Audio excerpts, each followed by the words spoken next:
verset. Qui devait influencer des générations sur toute la terre.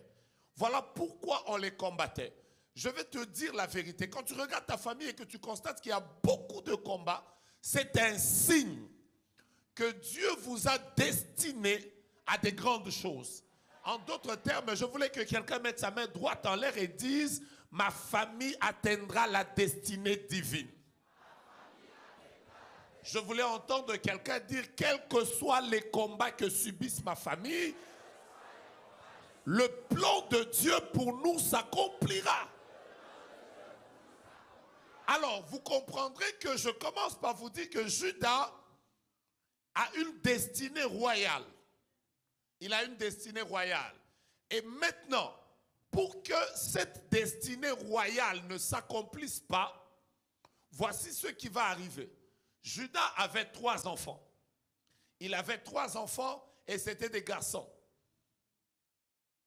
Alors il est arrivé qu'un des garçons est allé épouser une femme. Il est allé épouser une femme. Je vous emmène quelque part. En épousant cette femme, quelque temps après, la Bible dit que ce garçon était tellement méchant que Dieu l'a tué. Quand ce garçon meurt, il existait une loi en Israël qu'on appelle la loi du Lévira. En d'autres termes, quand un homme est mort et qu'il n'a pas laissé d'enfant, automatiquement, c'est son petit frère qui devait le succéder. Bref, ce n'est pas une succession, mais c'est lui qui devait prendre la femme. Alors, on prend le frère de Judas, le frère de celui qui était mort, on le donne à l'autre femme. Malheureusement, la Bible déclare que le garçon-là ne voulait pas aussi donner la postérité à sa belle-sœur. Il jetait sa semence à terre. Et parce qu'il le faisait, Dieu l'a fait mourir. Alors quand Judas constate qu'il y a la mort dans sa famille, il dit il y a une couleur pas bien qui est en train de venir dans ma famille, je ne donnerai pas le dernier. Je peux avancer? J'ouvre une autre parenthèse. L'un des combats les plus récurrents pour une famille qui a une grande destinée, c'est l'esprit de mort. Vous allez vous rendre compte que la plupart des familles qui sont combattues, on veut les tuer, on veut qu'ils n'existent pas. C'est juste parce qu'on ne veut pas que vous atteigniez votre destinée glorieuse. Personne ne m'a dit amen. Si j'étais toi, j'allais déclarer directement: je vivrai, je ne mourrai pas, je raconterai les œuvres de l'Éternel. Maintenant, écoutez-moi. Alors, il y a eu une manigance qui a fait que la belle femme, vous savez, quelqu'un a dit que les femmes sont tellement intelligentes que par moments, les hommes pensent qu'ils sont plus intelligents que les femmes.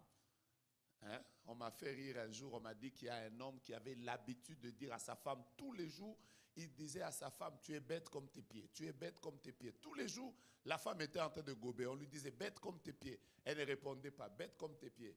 Elle ne répondait pas. Après un jour, l'homme a dit: bête comme tes pieds. Alors la femme a dit: la plus grande bêtise de ma vie, c'est d'avoir accepté un homme qui était si bête pour épouser une femme qui est bête comme ses pieds. Alors ce jour-là, l'homme a dit: non. Tu m'as mal répondu, ça ne va pas se terminer ici. Après, c'était par-dessus la 3e corde. Ceux qui ont déjà suivi le catch américain ont déjà compris ce que j'ai dit.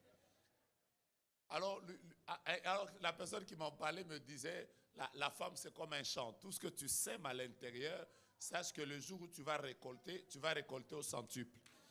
Quand tu sèmes beaucoup d'amour, tu récolteras beaucoup d'amour. Mais quand tu sèmes les insultes, le jour où tu récolteras, elle va te donner au carré. Alors ce que Judas ne savait pas, c'est que la femme, c'est comme un champ. Donc lui, la privant de mariage, ne savait pas ce que la femme était en train de projeter. Mais ce qu'elle a fait était plus grand. Vous savez que nos histoires de maquillage n'ont pas commencé maintenant.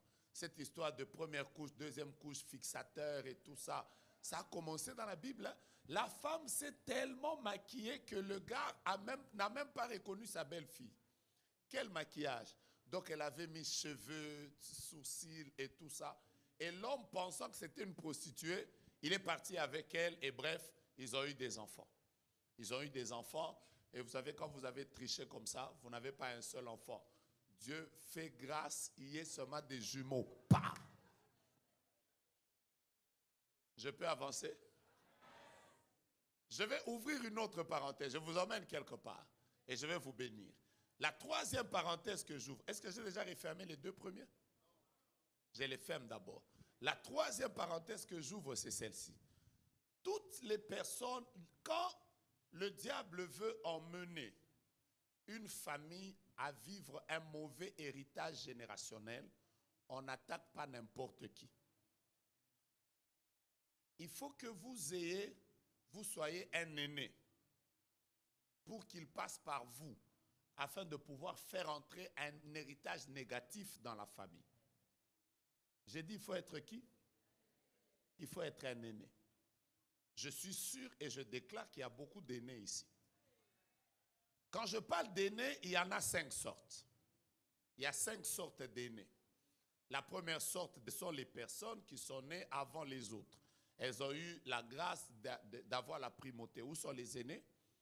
Je vais avoir une prière particulière pour vos vies, que le Dieu de gloire éclate sa gloire dans vos vies de manière particulière.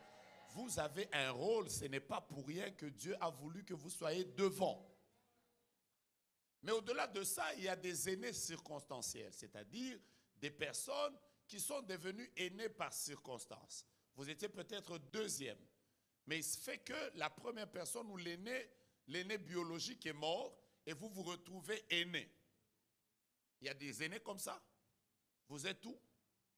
C'est que Dieu vous bénisse aussi. Vous êtes aussi aîné. La troisième sorte d'aînés, et je voudrais m'arrêter là. Ce sont les aînés prophétiques. Il existe des personnes dans la famille qui sont peut-être deuxième, qui sont peut-être troisième. Mais c'est par elles que Dieu passe pour emmener la victoire, la délivrance. Vous n'avez jamais, vous êtes jamais, oh là là, oh là là, oh là là, oh là là, oh là là, oh là là, oh là là. Est-ce qu'il y a des aînés dans cette salle? Regarde ton voisin, dis-lui, tu es quelle sorte d'aîné? Écoutez-moi, vous n'êtes pas obligé d'être premier biologiquement pour que la gloire commence par vous. Joseph était le 11e, mais c'est par lui que la victoire et la délivrance de tout un peuple a commencé.